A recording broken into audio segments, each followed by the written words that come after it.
Do you want to extend your Wi-Fi network using additional modem? With single connection? But you are confused whether is it possible to connect two Wi-Fi modem together? You reached in right video. I am going to guide you step-by-step installation and configuration. Watch complete video.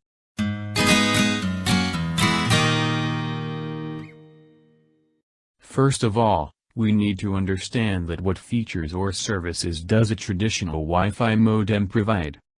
Mainly a Wi-Fi modem routes the internet traffic to end-user devices. It assigns IP addresses to each connected device, which means it has embedded DHCP server.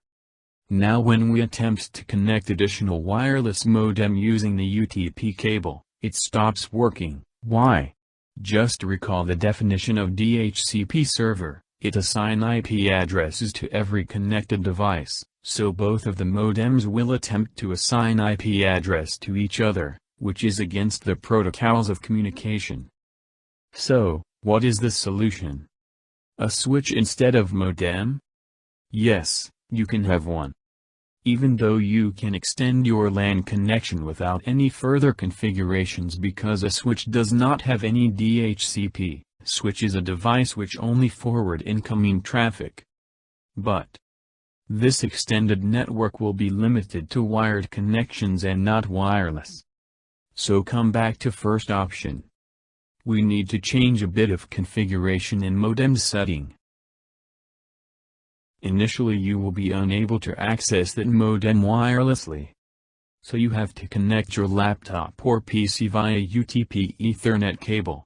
And open the browser. Enter the default IP address of modem in your browser. Wait, don't know the default IP of modem? No worries. Open command line interface of your PC by writing cmd.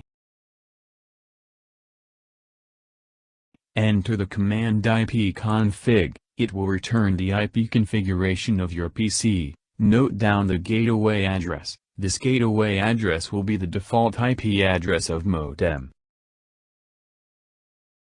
Enter the default IP in your browser, which will get you to the login page of modem. Enter the default username and password of modem. Go to Advanced Setup, then LAN Settings, DHCP Setting. And check the box next to DHCP Server. Click Apply to save the settings.